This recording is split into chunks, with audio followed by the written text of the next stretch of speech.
আল্লাহ জানেন দেখে আল্লাহর রাসূলকে বলতেছেন যে মুহাম্মদ সাল্লাল্লাহু আলাইহি ওয়াসাল্লাম আপনি ইহুদি খ্রিস্টানদেরকে গিয়ে জিজ্ঞেস করেন একটু যে আসমান জমিন কে সৃষ্টি করেছে। আপনি দেখবেন প্রত্যেক ইহুদি খ্রিস্টান আপনাকে বলবে যে আসমান জমিন আল্লাহ সৃষ্টি করেছে। এটা আল্লাহর কথা কোরআনে, লা ইয়াকুলুন্নাল্লাহ, আল্লাহ বলছেন অবশ্যই নিশ্চয়ই প্রত্যেক ইহুদি প্রত্যেক খ্রিস্টান বলবে যে আসমান জমিন কে সৃষ্টি করেছে?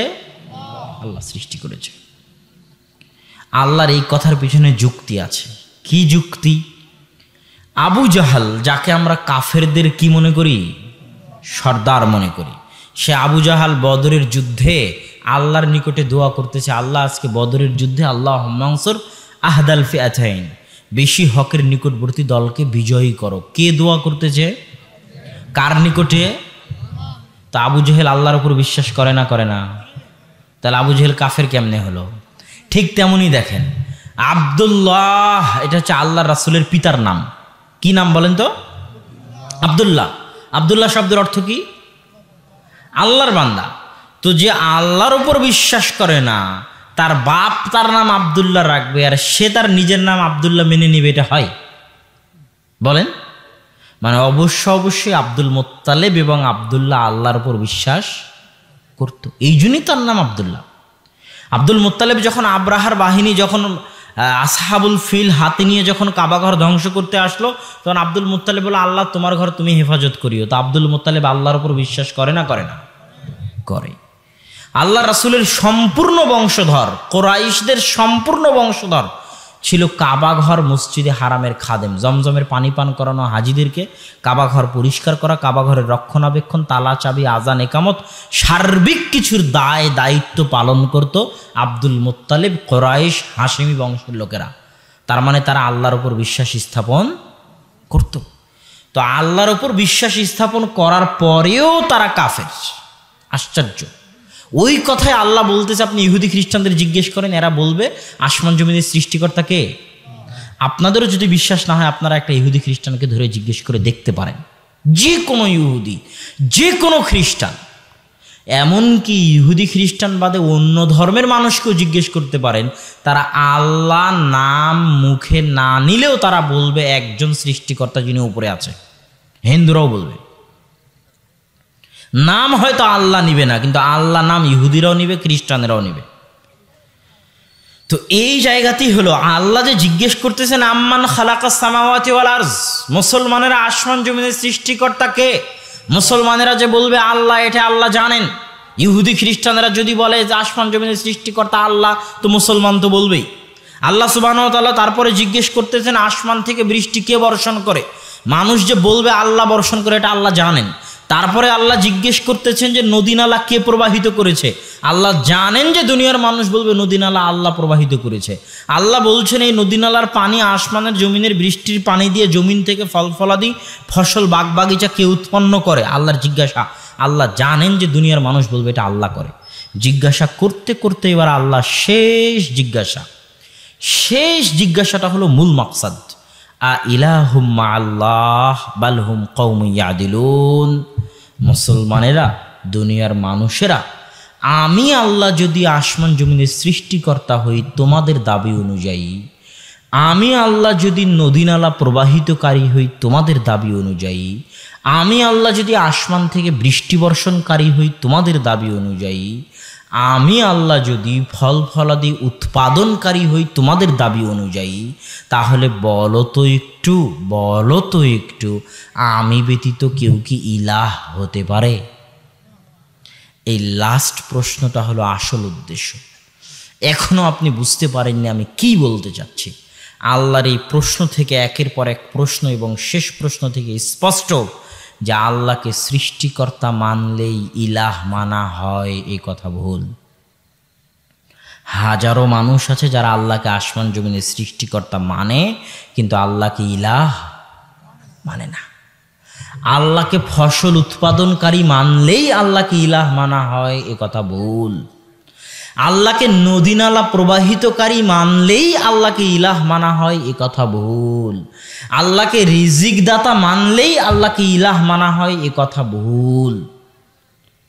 আমাদের সমাজের মুসলমানে যে আমরা যারা বসে আছি, আমরা যারা আছি, আমরা সবাই কি মনে করে নিয়েছি? আমরা মনে করে নিয়েছি আল্লাহ সব কিছুর মালিক, আল্লাহ রিজিকদাতা, আল্লাহ জীবন মৃত্যুর মালিক, আল্লাহ হায়াত মৌতের মালিক। এই কথাগুলো বলতে পারলেই মুসলমান হয়ে গেছি, শেষ। কথা কি বুঝতে পারছেন? এই কথা তো ইহুদিরাও বলে, এই কথা তো খ্রিস্টানেরাও বলে। তাহলে আপনার আর ইহুদির ইমানের মধ্যে পার্থক্য কি? আপনার আর আবু জাহালের ইমানের মধ্যে পার্থক্য কি?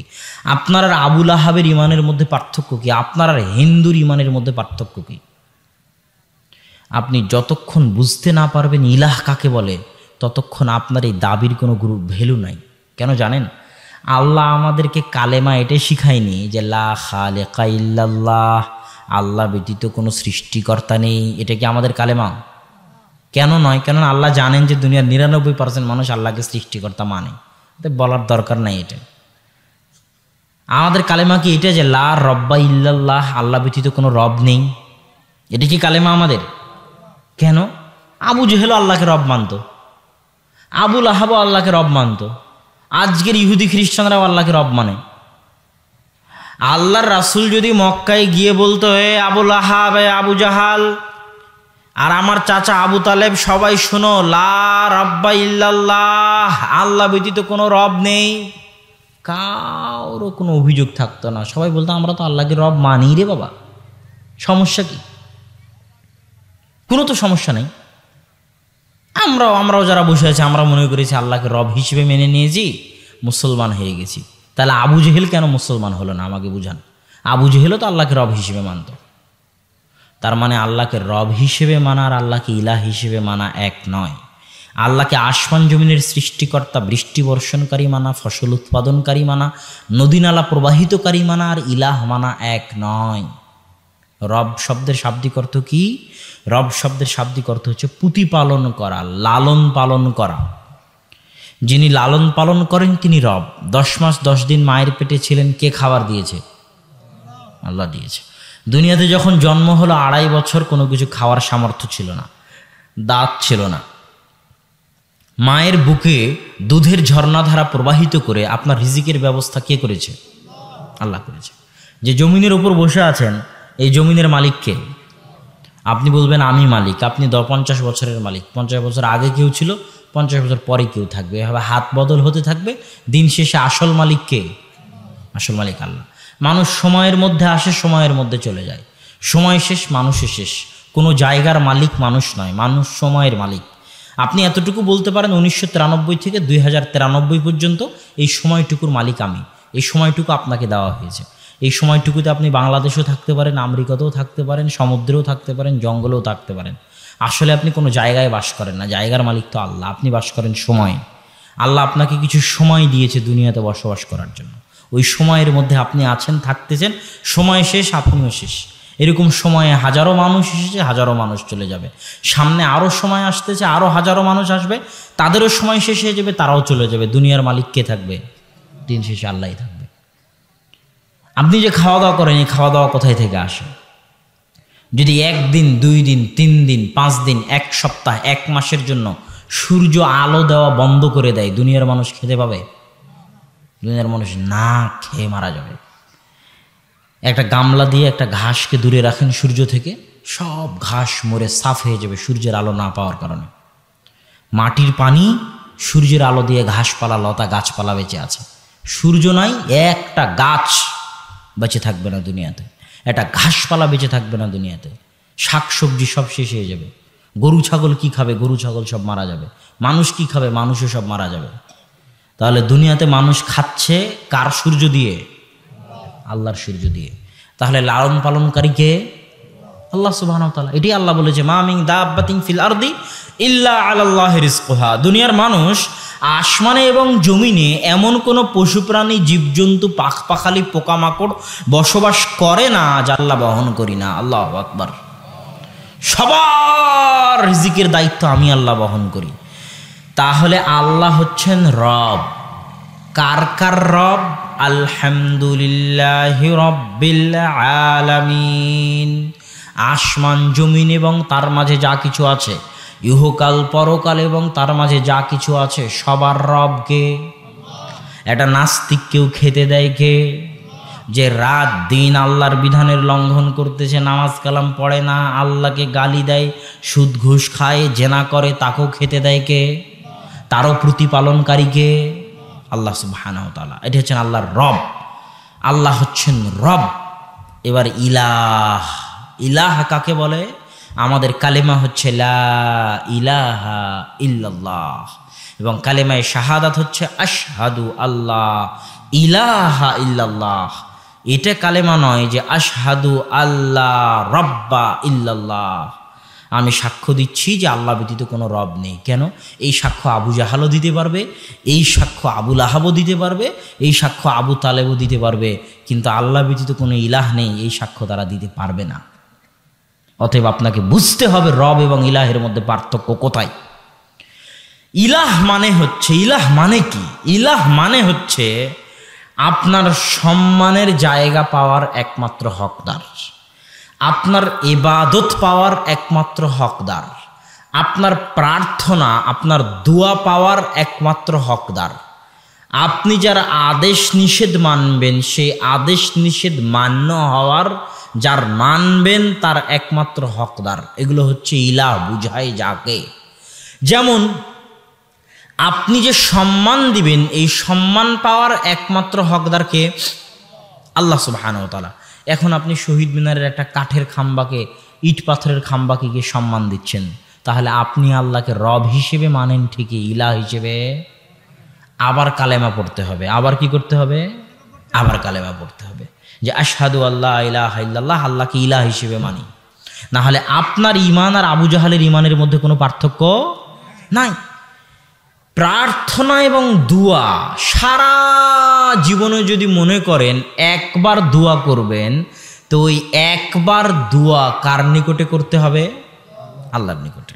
আপনি যদি মনে করেন শাহজালালের মাজারে গিয়ে করবেন, শাহ মখদুমের মাজারে গিয়ে করবেন, তাহলে আপনি আল্লাহকে রব হিসেবে মানেন ঠিকই, ইলাহ হিসেবে মানেন না। কি ব্যাপার ভাইরা, আপনারা কথা বলেন না যে? আমার কথা কি বুঝা যায় না? যায় না? বুঝাতে না পারলে বলবেন, আমি আবার বুঝাবো। আপনাকে এটা চিনাতে এসেছি, মুসলমান হতে এসেছি। আমি নিজে মুসলমান হতে চাই, আপনাকেও মুসলমান করতে চাই। যে লা ইলাহা ইল্লাল্লাহ মানে কি, আল্লাহ কে, আল্লাহর পরিচয় কি, কেমনে আপনি চিনবেন আল্লাহকে, আল্লাহর পরিচয় কি, কেমনে প্রকৃত মুসলমান হবেন, এই তাওহীদ যদি না বুঝেন তাহলে সঠিকভাবে মুসলমান হতে পারবেন না। এই জন্য তাওহীদ বুঝে যেতে হবে।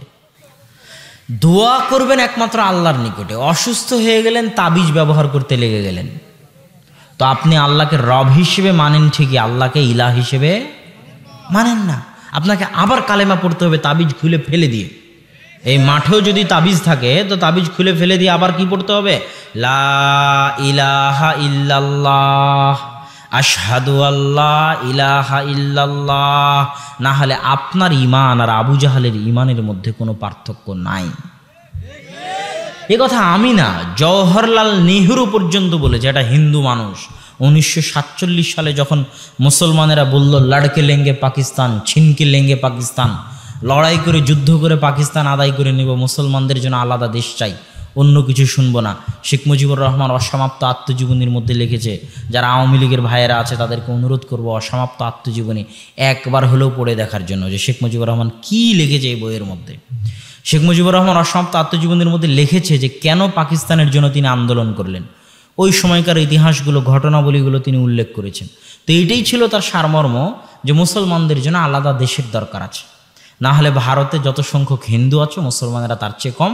হিন্দুদের ক্ষমতা থাকবে, মুসলমানদের অবস্থা খুব খারাপ হয়ে যাবে ভারতে, যেটা আজকে ঘটতেছে। ভারতের অবস্থা যেটা দাঁড়াচ্ছে বর্তমানে, যে রোহিঙ্গা দ্বিতীয় রোহিঙ্গা বা দ্বিতীয় আরাকান ভারতে দেখা যেতেও পারে, আল্লাহ না করুক, আল্লাহুম্মা আমিন, আল্লাহ যেন না করে তেমনটা। আল্লাহ ভারতের মুসলমানদের হেফাজত করুক, আল্লাহুম্মা আমিন। তো ওই সময় জওহরলাল নেহরু বলেছিল, বর্তমান ভারতের যিনি প্রধানমন্ত্রী ছিলেন, ইন্দিরা গান্ধীর পিতা জওহরলাল নেহরু, যে আমি বুঝি না মুসলমানদের জন্য আলাদা দেশের প্রয়োজন কেন। আমি তো হিন্দু আর মুসলমানের মধ্যে কোনো পার্থক্যই পাই না। বলে আশ্চর্য, আপনি কোনো পার্থক্য পান না মানে? তো বলে হ্যাঁ, मुझे हिंदू मुस्लिम में कोई फ़र्क नज़र नहीं आता। हिंदू मिट्टी के ऊपर रख कर पूछते हैं और मुसलमान नीचे रख कर पूछते हैं। কে হিন্দুরা মাটির উপর মূর্তি বানিয়ে মা কালী, মা দুর্গা, শিবলিঙ্গের পূজা করে, আর মুসলমানেরা মাটির নিচে শুয়ে থাকা আজমিরের বাবা, শাহজালালের বাবা, শাহ মখদুমের বাবার পূজা করে। তাহলে একটা মাটির উপরে আর একটা মাটির নিচে। তাহলে আপনার ইমান আর আবু জেহেলের ইমানের মধ্যে কোনো পার্থক্য আছে? পার্থক্য নেই। আপনাকে আবার কালেমা পড়তে হবে। আপনি এখনো বুঝেননি যে ইলাহ মানে কি, ইলাহ কাকে বলে। আপনি মনে করেছেন আল্লাহকে সৃষ্টিকর্তা বলে দিলাম, আল্লাহকে রিজিকদাতা বলে দিলাম, আল্লাহকে হায়াত মৌতের মালিক বলে দিলাম, মুসলমান হয়ে গেলাম, আর কি লাগে?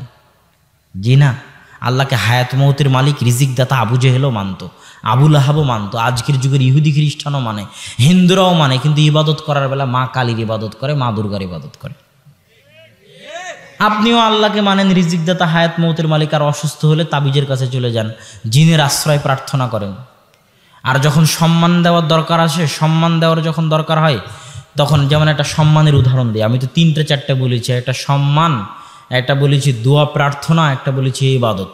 দোয়া প্রার্থনাও গেল, ইবাদতও গেল, সম্মানের আর একটা বলি। সম্মানের আর একটা যেটা বিষয়, সেটা হচ্ছে যে অদৃশ্যের খবর, ভবিষ্যতের খবর কে রাখে? আল্লাহ সুবহানাহু ওয়া তাআলা রাখে। আপনি এখন আমাদের নবী মুহাম্মদ সাল্লাল্লাহু আলাইহি ওয়াসাল্লামকে সম্মান দিতে দিতে দিতে দিতে আল্লাহর যে সম্মান পাওয়ার হক ছিল সেই সম্মানের পর্যায়ে নিয়ে গেলেন, নিয়ে গিয়ে বললেন অদৃশ্যের খবর, ভবিষ্যতের খবর আল্লাহর রাসূলও জানে। নাউজুবিল্লাহ। তাহলে আপনি সম্মান যেটা ইলাহ পাওয়ার হকদার ছিল সেটা মানুষকে দিয়ে দিলেন, তিনি নবী হলেও। ঠিক যখন গণকের কাছে গিয়ে বলবেন আমার হাত দেখো, টিয়া পাখি উড়িয়ে বলবেন আমার ভবিষ্যৎ বলো, জিনের কাছে গিয়ে বলবেন আমার ভবিষ্যৎ বলো, মানে যেই সম্মান আল্লাহর পাওয়ার দরকার ছিল সেটা আপনি অন্য কাউকে দিয়ে দিলেন, আপনি মুশরিক। ওয়া মা ইউমিনু আকসারুহুম বিল্লাহ ইল্লা ওয়া হুম ইউশরিকুন। দুনিয়ার অধিকাংশ মানুষ ঈমান আনার পরেও, মুমিন হওয়ার পরেও মুশরিক। আল্লাহ বলেছেন, এটাই বাস্তবতা। কেননা ইলাহ কাকে বলে এটা মানুষ জানে না, লা ইলাহা ইল্লাল্লাহ মানে কি এটা মানুষ জানে না।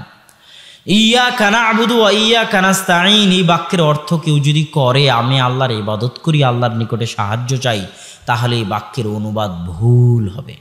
এই বাক্যের সঠিক অনুবাদ হচ্ছে, আগের অনুবাদ ঠিক হতো তখন যখন আল্লাহ বলতেন না'বুদু ইয়্যাকা নাস্তাঈনু ইয়্যাকা, তখন আগের অনুবাদ ঠিক হতো।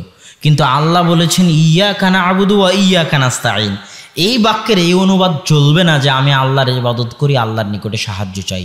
এই বাক্যের অনুবাদ হচ্ছে আমি সারা জীবনে, জন্ম থেকে নিয়ে আজ পর্যন্ত কোনো দিন যদি চেয়েছি তো শুধুই শুধু একমাত্র অনলি ওয়ান আল্লাহর নিকটেই চেয়েছি। আমার জন্ম থেকে নিয়ে আজ পর্যন্ত কোনো দিন যদি মাথা নত করেছি, ইবাদত করেছি মর্মে ভেবেছি, একদিনও যদি ভেবেছি যে আমি একটা সিজদা দিব, তো একটা সিজদা শুধুই শুধু অনলি ওয়ান একমাত্র আল্লাহর জন্যই করেছি। এটা হলো ইয়্যাকা না'বুদু ওয়া ইয়্যাকা নাস্তাঈনের সঠিক অর্থ। যখনই আপনি আপনার চাওয়া, আপনার ইবাদত থেকে চুল পরিমাণ, সরিষা সমপরিমাণ অন্য কাউকে দিয়ে দিবেন, সেটা তাবিজ হোক আর কোনো বাবা হোক, দিয়ে দিবেন, তখন আপনি কি হয়ে যাবেন? মুশরিক। কেননা ইলাহের হক আপনি শেয়ার করলেন, ভাগ করলেন। মুশরিক কাকে বলে? শিরক করা মানে কি? শিরক করা মানে ভাগ করা। আল্লাহ যে ইলাহ, আল্লাহ শব্দটা ইলাহ থেকে এসেছে, আল্লাহ শব্দটা রব থেকে আসেনি, আল্লাহ শব্দটা ইলাহ থেকে এসেছে। এবং আল্লাহ শব্দে যতগুলো অক্ষর আছে, ইলাহ শব্দে যতগুলো অক্ষর আছে, লা ইলাহা ইল্লাল্লাহ এই বাক্যের মধ্যেও ততগুলো অক্ষর আছে, শুধু 3টা, আলিফ লাম হা, ইলাহ, আলিফ লাম হা ইলাহ, এই 3টাই আছে আল্লাহ ওর মধ্যে। এই 3টে অক্ষরই আছে লা ইলাহা ইল্লাল্লাহ, এই 3টে অক্ষরের বাইরে অন্য কোনো অক্ষর নাই পুরো বাক্যে। তো লা ইলাহা ইল্লাল্লাহটাও ইলাহের সাথে সম্পৃক্ত, আল্লাহটাও ইলাহের সাথে সম্পৃক্ত, তথা দুনিয়ার মানুষের মূল সমস্যা হচ্ছে আল্লাহকে ইলাহ মানা আর না মানা। আল্লাহকে রব সবাই মানতে পারে, আপনি আল্লাহকে ইলাহ মানতে পারতেছেন কিনা সেটা আপনাকে জানতে হবে। না হলে আল্লাহকে ইলাহ মেনে ইলাহ কাকে বলে সেটা বুঝে নতুন করে আবার কালেমা পড়বেন, আশহাদু আল্লাহ ইলাহা ইল্লাল্লাহ, আবার মুসলমান হবেন, কোনো সমস্যা নেই, আলহামদুলিল্লাহ, কোনো সমস্যা নেই। কিন্তু ইলাহ কাকে বলে এটা বুঝতে হবে। ইলাহ কাকে বলে এটা বুঝলেন না আর নিজেকে মুসলমান দাবি করে বসে থাকলেন, আল্লাহকে রব মেনে নিয়ে তাবিজ ব্যবহার করে বলতেছেন মুসলমান, অসম্ভব। আপনি আল্লাহকে রব হিসেবে মানেন ঠিকই, ইলাহ হিসেবে মানেন না। সম্মানিত উপস্থিতি, এই জন্য বলছিলাম যে লা ইলাহা ইল্লাল্লাহ, আল্লাহ যে ইলাহ তার একটা হক আছে, অধিকার আছে, তার একটা চাওয়া আছে বান্দার নিকটে। ওই হক, ওই অধিকার থেকে চুল পরিমাণ, সরিষা সম পরিমাণ আপনি যদি ভাগ করেন, শেয়ার করেন, অন্য কাউকে দিয়ে দেন, তাহলে এটা কি বলা হয়? শিরক। এটা কি বলা হয়? শেয়ার করা। এটাই হচ্ছে বড় জুলুম। ইন্না শিরকা লাযুলমুন আযীম, শিরিক হচ্ছে মহা অত্যাচার, মহা অত্যাচার। আপনি সারাদিন রাস্তাঘাটে মাঠে ঘাটে কাজ করে টাকা পয়সা উপার্জন করে বাড়িঘর বানালেন, ছেলে মেয়ে বউকে খাওয়ান, আপনার বউ আপনার খেয়ে আপনার পরে আপনার বাড়িতে থেকে আর একজনকে ভালোবাসে, এটা কি অত্যাচার নয়? আপনি দোকান ভাড়া দিলেন, আপনার অধীনস্থ কর্মচারী আপনার দোকানে থাকে, আপনার খায়, আপনার বেতন ভোগ করে, লাভ দেয় অন্য কাউকে চুরি চুরি করে, এটা কি অত্যাচার নয়? অত্যাচার। তো আপনি যেই জমিনে বসে আছেন তার মালিক আল্লাহ, যে আসমানের ছায়ায় বসে আছেন তার মালিক আল্লাহ, সূর্যের মালিক আল্লাহ, আপনার জীবন মৃত্যুর মালিক আল্লাহ, আল্লাহ আপনার রব। তো এখন আপনি ইবাদত কি রবের করবেন, যে লালন পালন করে তার করবেন, না আর একজনের করবেন? যে লালন পালন করে তারই করতে হবে। খাবেন একজনের, গুণ গাবেন আর একজনের, এটা কি অত্যাচার নয়? যে একজনের নুন খায় আর একজনের গুণ গায়, তাকে বাংলাতে কি বলে? নিমক হারাম। এই শব্দই আল্লাহ কোরআনে ব্যবহার করেছে। ইন্নাল ইনসানা লিরাব্বিহি লাকানুদ, মানুষ তার প্রতিপালকের ব্যাপারে বড়ই নিমক হারাম। নুন খায় আল্লাহর, গুণ গায় আর একজনের। নুন খায় আল্লাহর, গুণ গায় না আল্লাহর। হয় আর একজনের গায় অথবা আল্লাহর, কারোই গায় না, আল্লাহরও গায় না। তাহলে কি নিমক হারাম না নিমক হারাম নয়? এই কথাই আল্লাহ কোরআনে বলেছে, ইন্নাল ইনসানা লিরাব্বিহি লাকানুদ, মানুষ তার প্রতিপালকের ব্যাপারে বড়ই নিমক হারাম। খায় আল্লাহর অথচ আল্লাহর গুণ গায় না। এই জন্য আল্লাহ বলেছে আকিমিস সালাতা লিযিকরি, দুনিয়ার মানুষ আমি জানি 24 ঘন্টা তোমরা আমার গুণ গাইতে পারবে না, যদিও 24 ঘন্টা আমারই খাও, আমারই জীবন মৃত্যু ব্যবহার করো, আমারই চোখ, আমারই ব্রেন, আমারই মেধা সবই ব্যবহার করো, তাও আমি জানি যে 24 ঘন্টা তোমরা আমার গুণ গাইতে পারবে না। কিন্তু একটা কথা মনে রাখিও, 24 ঘন্টা যদি না পারো তো কমসে কম যে কোনো মূল্যে, ইন এনি ওয়ে, দিনে রাতে 24 ঘন্টায় 5 বার আমার গুণ গাইবা। সে 5 বার কি? 5 ওয়াক্ত সালাত। আকিমিস সালাতা লিযিকরি, তোমরা 5 ওয়াক্ত সালাত আদায় করবা আমার গুণ গাওয়ার জন্য। একদম ছাক্কা অনুবাদ পবিত্র কোরআনের এই আয়াতের, যে আকিমিস সালাতা লিযিকরি, তোমরা 5 ওয়াক্ত সালাত আদায় করবা আমার গুণ গাওয়ার জন্য। 24 ঘন্টা গাইতে বলিনি, কিন্তু কমসে কম কয়বার? 5 বার। যদি 5 বার গুণ না গাও তাহলে তোমার সাথে আমার সম্পর্ক ছিন্ন। আর মানুষের সাথে, আপনার সাথে আপনার পিতার সম্পর্ক ছিন্ন হয়ে যাওয়া যতটা না কষ্টের, ইয়াকুব যখন তার সন্তান ইউসুফকে হারিয়ে ফেলল, ইউসুফ যখন 20-25 বছর খোঁজ না ইউসুফের, বাপেরও যদি এরকম কোনো সন্তান হারিয়ে যায়, মায়েরও যদি এরকম কোনো সন্তান হারিয়ে যায়, তো এটা বাপের জন্য মায়ের জন্য যতটা না কষ্টের, আল্লাহর সাথে সম্পর্ক ছিন্ন হয়ে যাওয়া তার চেয়ে বেশি কষ্টের। আপনাদের সকলের নিজেকে জিজ্ঞেস করা উচিত যে আপনার প্রতিপালকের সাথে আপনার সম্পর্ক আছে না ছিন্ন হয়ে গেছে?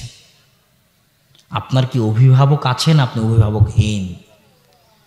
কেননা আপনার বাপ মা আপনাকে যা ভালোবাসতে পারবে, আপনার যতটা অভিভাবকত্ব করতে পারবে, আপনার রব, আপনার লালন পালন কর্তা আল্লাহ আপনাকে তার চেয়ে বেশি ভালোবাসে। আপনার পিতা মাতার চাইতে আপনার আল্লাহ তাদের চাইতে বড় অভিভাবক। হাসবুনাল্লাহ নি'মাল ওয়াকিল, নি'মাল মাওলা ওয়া নি'মান নাসির। আমাদের জন্য আল্লাহই যথেষ্ট, আল্লাহই হচ্ছেন উত্তম অভিভাবক এবং উত্তম সাহায্যকারী। তো আপনার সাহায্যকারীর সাথে আপনার সম্পর্ক আছে না ছিন্ন হয়ে গেছে? আপনার অভিভাবকের সাথে আপনার সম্পর্ক আছে না ছিন্ন হয়ে গেছে? যিনি আপনাকে ভালোবাসেন তার সাথে আপনার সম্পর্ক আছে না ছিন্ন হয়ে গেছে? যিনি আপনার সৃষ্টিকর্তা তার সাথে আপনার সম্পর্ক আছে না ছিন্ন হয়ে গেছে? এটা প্রত্যেক মানুষের নিজেকে জিজ্ঞেস করা উচিত। সম্মানিত উপস্থিতি, আমরা বলছিলাম তাওহীদের আলোচনায় যে শিরক কাকে বলে? খান একজনের, গুণগান আর একজনের, এটা হচ্ছে শিরক।